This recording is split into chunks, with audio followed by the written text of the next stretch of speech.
ओम श्री कल्कि अगस्तीसाय नमो नमः।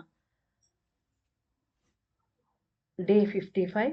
108 दिवसीय आत्म गायत्री श्री चक्र साधना करने वाले प्रिय शिष्यों को श्री वज्रेश्वर का अनुग्रह भाषण। ओम श्री वज्रेश्वराय नमो नमः। शिव से प्रकट हो रहे शिवांशों में मैं वज्रेश्वर भी एक हूँ। मेरे गति के बारे में कोई भी आसानी से नहीं जान सकते। वज्रेश्वर नाम वाला मैं ईश्वर का ही एक अंश हूँ। शक्ति रहित अणुओं को अर्थात उन शिवांशों को यानी जो शक्ति रहित है उनको शक्तियां प्रदान करना ही मेरा कार्य है। जीवाणु को मैं कभी भी शक्तियां प्रदान नहीं करता हूँ। इसी तरह आसमान में भी मैं कार्य करता हूँ। अंतरिक्ष में मौजूद अणुओं में जो गतिशील अणु है वे गति रहित अर्थात निश्चल तत्व वाले अणुओं को ईंधन के रूप में स्वीकार करते हैं और वे निश्चल तत्व वाले अणु शक्तिहीन बन जाते हैं। ऐसे में मैं वज्रेश्वर उन अणुओं को शक्तियां प्रदान करता हूँ। मानव आत्माओं में भी इसी तरह मैं काम करता हूँ। मैं मानव आत्म कणों में स्थित लाइट ब्रिज के ऊपर ही स्थित रहता हूँ। जो आत्मा के कण जीवाणु को अपने सभी शक्तियां वितरण करके रिक्त हो जाते हैं, वे उन शक्तियों को भर्ती करने के लिए मेरे पास आते हैं। कभी कभी जीवाणु जरूरत से ज्यादा शक्तियों को आत्म कणों से आकर्षित करके प्राप्त करती है। ऐसे समय में मैं वज्रेश्वर शक्तियां उन अणुओं को प्रदान करता हूँ। यानी उन अणुओं को मैं शक्तियां प्रदान करता हूँ। आत्मगर्भस्थ बीज कणों के अंदर वज्र समान शक्तियां हमेशा रह भरकर रखना ही मेरा कार्य है। यानी जब जब प्राण ये बंदी बना देती है आत्मगर्भस्थ बीज कणों को, यानी अणुओं के अंदर स्थित उन कणों को, वो हमें शक्तियां प्रदान करने के लिए ऐसा करती है। प्राण पहले आकर्षित करके पूरा ले लेती, चूस लेती है शक्तियां। उसके बाद हमारे अणुओं में, हमारे अंगों में वितरण करती है। तो ऐसे में ये शक्तियां वो रिक्त, वो शक्तिहीन बन जाता है। ऐसे आत्मगर्भस्थ बीज कणों को वज्रेश्वर महादेव शक्तियां देते हैं। लेकिन ये भी देखते हैं कि हमेशा ये जो आत्मगर्भस्थ बीज कण है पूरी तरह शक्तिशाली बन जाए, यानी कभी भी थोड़ा भी शक्ति का हीनता नहीं हो उनके अंदर, ऐसा ये देखभाल करें करते हैं। लेकिन ये जीवाणु को डायरेक्टली कभी शक्तियां नहीं देते। ये इनका तत्व है, बता रहे हैं। जीवाणु शक्तिहीन हो भी जाए परंतु आत्मगर्भ बीजकण कभी भी रिक्त शक्तिहीन नहीं होना चाहिए। यानी जीवाणु भले ही शक्तिहीन हो जाए, वो कोई बात नहीं, कोई बात नहीं, मतलब वो इतना ये नहीं देखेंगे, इनका काम नहीं है वो। लेकिन आत्मगर्भ बीज कण जो है वो फुल शक्तिशाली रहे, वो पेट भर के वो खाना खाए, ऐसा ये देखभाल करेंगे। होना ही चाहिए। शक्तिहीन कभी भी नहीं होना चाहिए, ऐसा मुझे ईश्वर से आज्ञा मिली है। यानी ईश्वर का आज्ञा है इनके लिए कि ये उनको देखभाल करे, आत्म गर्भ बीज गणों को, ये हमेशा तुष्टि पुष्टि रहे, कभी भी इनके अंदर खाली स्थान रहे ना। खाली स्थान यानी शक्तिहीन ना रहे, शून्य तो होती है। इसीलिए मैं, मेरे शक्तियां प्रत्येक आत्मगर्भ बीजों को वितरण करता रहता हूँ। लेकिन जो बंदी कण है, यानी बंदी बने होते हैं आत्मकण, उन्हें मैं शक्तियां नहीं दे सकता हूँ।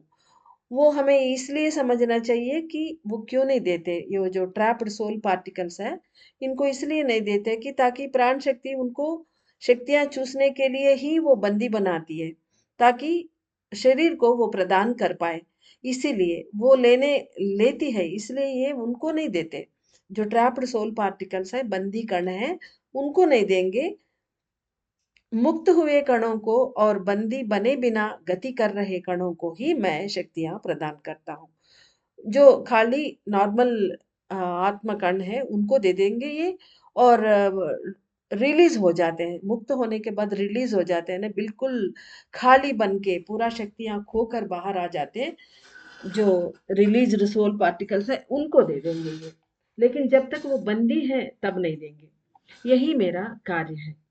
इस समय महर्षि अगस्त्य जी और श्री काल भैरव द्वारा आकर्षित होकर श्री चक्र ध्यान करने वालों के सिर में मैं स्थित हो गया हूँ। यानी हर बार यही श्री चक्र साधना करने वालों के लिए ये जो शिवांश है, इनका जो असली तत्व है उसमें चेंजेस लाके दूसरी तरह से, यानी अलग भिन्न तरीके से ये गति करेंगे, क्योंकि हमारे लिए महर्षि अगस्त्य और काल भैरव की कृपा से सभी आत्मकणों को शक्तियां प्रदान करने के कारण वज्रेश्वर नाम मुझे सिद्ध हो गई है। यानी बहुत वज्र समान, बहुत बलशाली हो तभी सबको दे सकते हैं, इसलिए इनका नाम वज्रेश्वर है। मैं इस समय केवल कुछ ही आत्माओं के सिर में स्थित होकर भिन्न रूप में कार्य कर रहा हूँ। यानी जो श्री चक्र साधना करने वाले हम लोगों के सिरों में ये विराजमान हो चुके हैं। श्री चक्र ध्यान साधना करने वाले हे प्रिय मानव आत्माओं, मेरे द्वारा कहे गए बातों को स्पष्ट रूप से जानिए। सत्यलोक के करुणा द्वार अगर खुलना है तो मैं वज्रेश्वर अपने शक्तियों को जीवाणु के घोंसले में वितरण करना होगा। ये पहले बताए थे, मैं जीवाणु को नहीं देता, प्राण शक्ति को नहीं देता, लेकिन अब जबकि ये काल भैरव भगवान और अगस्त्य जी के रिक्वेस्ट पे ये आए हैं, हमारे सिर में स्थित हो गए हैं। अब बोल रहे हैं कि ये अपना कार्य में बदलाव लाए हैं और जीवाणु के घोंसले में ये शक्तियां वितरण करेंगे, तभी करुणा द्वार खुलेगी, ऐसा कह रहे हैं। सत्यलोक के करुणा द्वार अगर खुलना है तो मैं वज्रेश्वर अपने शक्तियों को जीवाणु के घोंसले में वितरण करना होगा। इस समय जीवाणु के घोंसले के रूप में कार्य करने वाले श्री अरुणाचलेश्वर आत्मकण को मेरे पूरे शक्तियां प्रदान करने के लिए ही मैं आपके सिर में स्थित हूँ। यानी ये इसलिए आ गए अरुणाचलेश्वर। अब वहां प्राण शक्ति नहीं है और जीवाणु के घोंसला भी नहीं है, और अरुणाचलेश्वर ही जीवाणु के घोंसला बने हुए हैं। तो उनको ये शक्तियां प्रदान करेंगे, क्योंकि उनको बहुत सारी शक्तियों की आवश्यकता है। मेरे कण रसमणि की तरह है, जो पिघलती घुलती नहीं है। यानी रसमणि जो है, एक रसवात प्रक्रिया करके उनको आल्केमी करके उसको सॉलिड बना देते हैं, इसीलिए एक डायमंड की तरह रसमणि, पारद के मणि है ये। तो वो सख्त रहती है ना, पिघलती घुलती नहीं है, वो रसमणि बन चुकी है, तो अब वो रसमणि की तरह ही अपने शक्तियां प्रदान करेगी। कंडेंस्ड मरकुरी होती है वो, जो पिघलती घुलती नहीं है। वो ही बता रहे हैं शिव, मेरे कण रसमणि की तरह है, जो पिघलती घुलती नहीं है। वज्र समान कठोर शक्तियां देना ही मेरा काम है। इस समय मेरा गति परिवर्तित हो गई है। शरीर के प्रत्येक अणु को मैं शक्तियां वितरण करता हूँ। यानी अब से इनका काम अलग हो गई है। ये युग परिवर्तन के समय में अब श्री चक्र साधना हम कर रहे हैं, आत्मलिंग पूजा कर चुके हैं इसलिए। लेकिन सबसे पहले अरुणाचलेश्वर कण को शक्तियां प्रदान करके फिर अन्य कार्य मैं करता हूँ। मेरा तत्व अक्षय पात्र की तरह जितना भी दे दूं, मेरे अंदर की शक्तियां कभी खत्म होने वाले नहीं हैं। ये अक्षय पात्र हमने सुना होगा। तो जितना भी उनसे पदार्थ लेते जाएंगे, चीजों को लेते जाएंगे, फिर वो कभी खत्म नहीं होती। वैसा ये भी वज्रेश्वर महादेव जितना भी अणुओं को शक्तियां प्रदान करते जाएंगे, लेकिन फिर से इनके अंदर भरते रहते हैं। ईश्वर से वरदान और कृपा प्राप्त करके इस तरह कार्य कर रहा हूँ। यानी ये ईश्वर को इनका वरदान मिला है, अक्षय पात्र की तरह और वज्र की तरह कठोर और कभी खत्म होने वाले नहीं, ऐसा शक्तियां इनके अंदर मौजूद है ईश्वर की कृपा से। मेरे कण अगर मानव सिर को छूता है, इसका अर्थ है सतयुग का उदय हो गया है। क्योंकि कलयुग के मनुष्य हमेशा शक्तिहीन ही रहते हैं। वज्रदेह, वज्र प्राण जैसे तत्वों को वे जानते ही नहीं हैं। केवल सत्ययुगवासी ही इन बातों को जानते हैं। यानी हम लोगों के बारे में बता रहे हैं, हम लोग में यानी कलयुग के मनुष्यों के बारे में। हम जानते हैं हम कैसे हैं। हम बहुत लाचार, बेबस और शक्तिहीन ऐसे ही रहते हैं। जरा सा काम करें तो थक जाते हैं हम, बहुत आराम करने की जरूरत पड़ती है। तो वज्र देह वज्र प्राण तो दूर की बात, नॉर्मल हेल्थ भी हमें नहीं रहती कलयुग में। तो इसीलिए बता रहे हैं कि वज्र देह वज्र प्राण ऐसे तत्व ये जानते ही नहीं है, जानते तक नहीं है। केवल सतयुगवासी ही इन बातों को जानते हैं, क्योंकि वो लोग ऐसे थे। तो इसीलिए पहले बताया था कि जब मेरे कर्ण वज्रेश्वर कर्ण अगर मानव सिर को छूता है, यानी अभी तो छू लिया, इसका अर्थ है सतयुग का उदय हो गया है, यानी हम सतयुगवासी है, ऐसा पहले मैसेजेस में भी लोग बताए थे। आई मीन शिवांश बताए थे। तो इसका मतलब अब ये भी आके इसलिए छू लिया कि हम सत्यलोक के वासी बन गए हैं। केवल सतयुगवासी ही इन बातों को जानते हैं। सतयुगवासियों के शरीर के हर कण शक्तियों से भरपूर रहती थी। वे लोग कोई भी कठिन कार्य करने में सक्षम रहते थे। वे लोग दीर्घायु वज्रदेह वाले थे। करुणा द्वार खुलकर अगर रक्त जीवाणु के घोंसले में पूरी तरह भर जाए तो मैं आपके शरीर में पूरी तरह फैल कर काम करूंगा। यानी जीवाणु को घोंसला तक हमारे रक्त ऊपर की तरफ अ, प्रसारित होकर पूरा फैल जाएगी, यानी स्प्रेड हो जाएगी जीवाणु के घोंसले में। तब ये भी अ, हमारे पूरे शरीर में वज्र समान शक्तियां हमें प्रदान करेंगी। मैं आप लोगों के सिर में स्थित हूँ, मगर जीवाणु के घोंसले के अग्रभाग में ही बैठकर काम कर रहा हूँ। यानी घोंसले के अंदर नहीं, ऊपर बैठे हुए कहीं। मैं वहां से सिर्फ जीवाणु को ही शक्तियां प्रदान कर सकता हूँ। यानी जीवाणु के घोंसले जीवाणु इनको देंगे, यानी पहले अरुणाचलेश्वर को देंगे। देवियों के संघनन के इस समय श्री वज्रेश्वरी देवी भी अपने सभी शक्तियों को लेकर संघनन हो रही है। इनका कंसोर्ट है वज्रेश्वर देव का वज्रेश्वरी माँ। ये माँ आज संघनन हो रही है अपने सभी परिवार शक्तियों के साथ मिलकर। तो ये वज्रेश्वरी देवी कैसे मतलब इनका अवतरण का मूल कारण क्या है बता रहे हैं। वज्रेश्वरी देवी को वज्रदेह वज्रेश्वरी देवी मानवों को वज्रदेह प्रदान करने हेतु अवतरित हुई है। मगर माया में फंसे मनुष्य अपने सभी प्राण ऊर्जा को खोते रहने के कारण अपने काम में असफल देवी स्वयं संघनन हो रही है। यानी वज्रेश्वरी माँ वज्रेश्वरी देवी इसलिए ये अवतरित हुई है, बनी है ये, इनका रूप इसलिए अवतरित हुई है ये कि मनुष्यों का देह वज्र समान बनाने के लिए, शक्तिशाली मनुष्य को बनाने के लिए वज्रेश्वरी आ गई है। लेकिन मनुष्य अपने माया में फंसे, बाहर का दुनिया में ही फंसे हैं, अंदर की यात्रा कभी नहीं किया और इस देवी से मुलाकात नहीं हुई और शक्तियां हम लिए नहीं थे।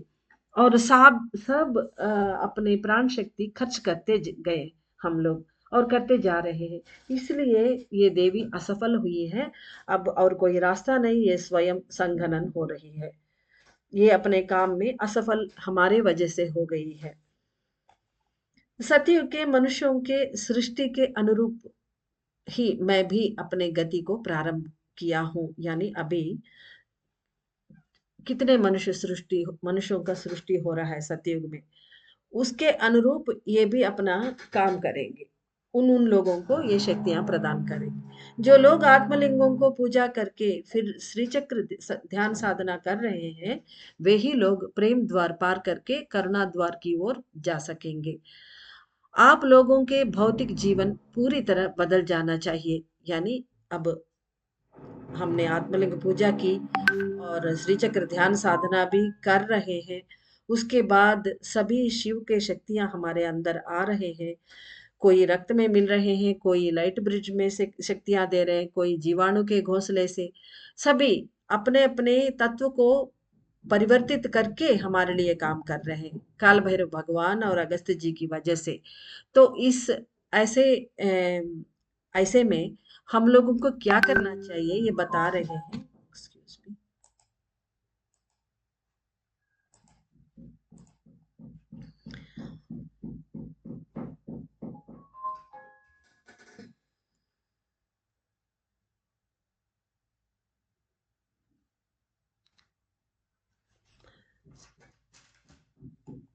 जो लोग आत्मलिंगों को पूजा करके फिर श्री चक्र ध्यान साधना कर रहे हैं, वे ही लोग प्रेम द्वार पार करके करुणा द्वार की ओर जा सकेंगे। अब ऐसा हो गया, करुणा द्वार तक हम जा रहे हैं।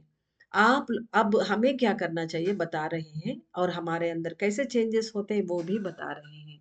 आप लोगों के भौतिक जीवन पूरी तरह बदल जाना चाहिए। अंदर हो रहे परिवर्तन भौतिक जीवन में प्रकट होना चाहिए। सभी में प्रेम रूपी महान शक्ति बढ़ जाना चाहिए। मन को संगनन होना चाहिए, यानी मन बुद्धि ये दोनों जाकर प्राण में मिलना चाहिए। तभी प्राण जब यात्रा करके आत्मा की ओर पहुंचेगी, तो हम पूरी तरह से हम संगनन हो जाएंगे और सिर्फ परमात्मा में लीन होकर जिंदगी जिएंगे। इसीलिए बता रहे, सबसे पहला हमारा अच्छा वाला मित्र और अच्छा वाला शत्रु दोनों मन ही है। तो मन के द्वारा ही हम परमात्मा तक पहुंचेंगे और मन की वजह से ही हम माया में फंसेंगे।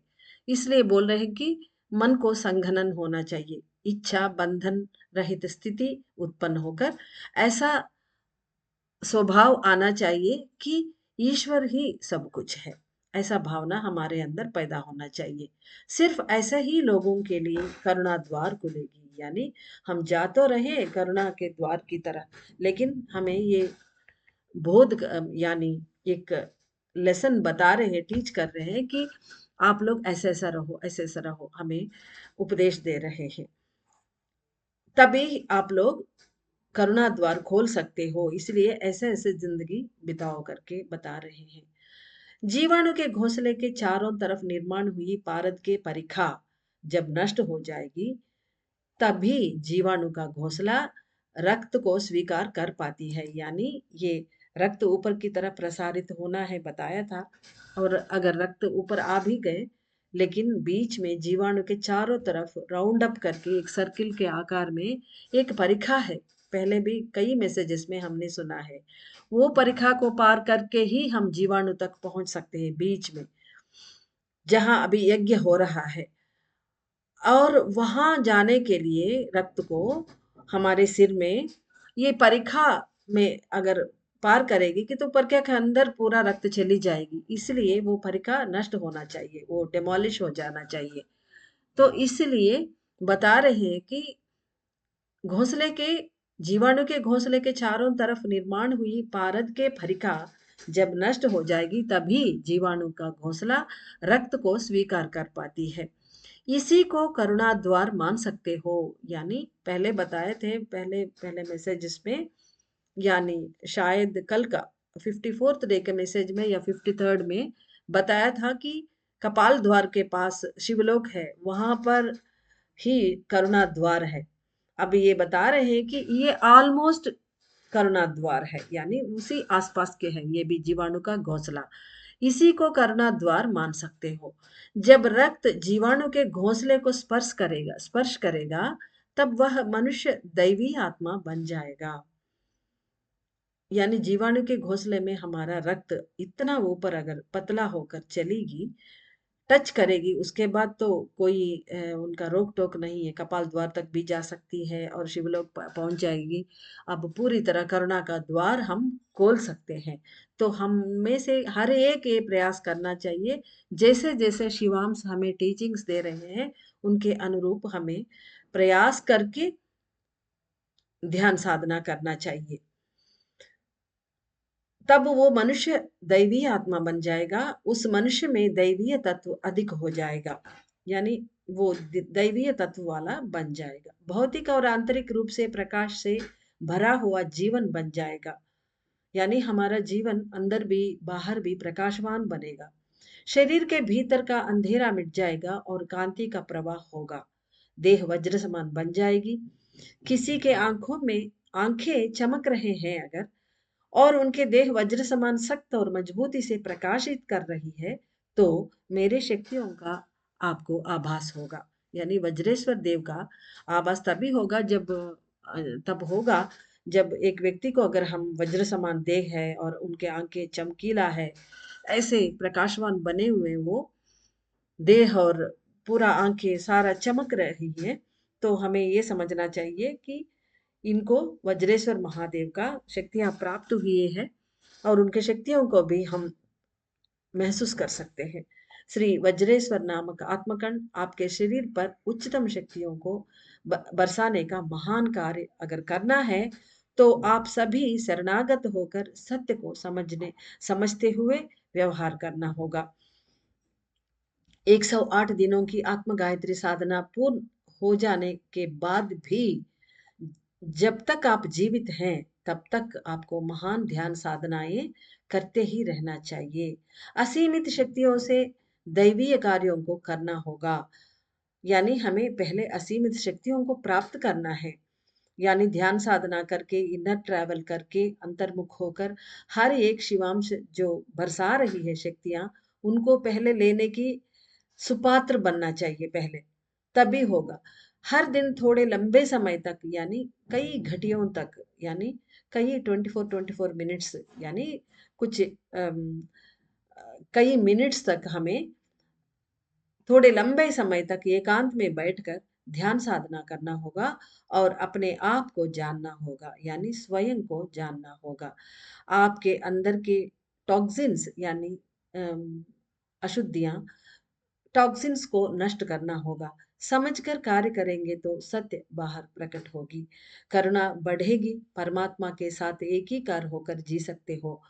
आपको ऐसा अनुभव प्राप्ति के लिए आशीर्वाद प्रदान कर रहा हूँ, यानी आपको ऐसा सभी मैंने जो बताया था वैसे ही हो, ऐसा आशीर्वाद वज्रेश्वर महादेव दे रहे हैं। श्री वज्रेश्वर के परिपूर्ण आशीर्वाद।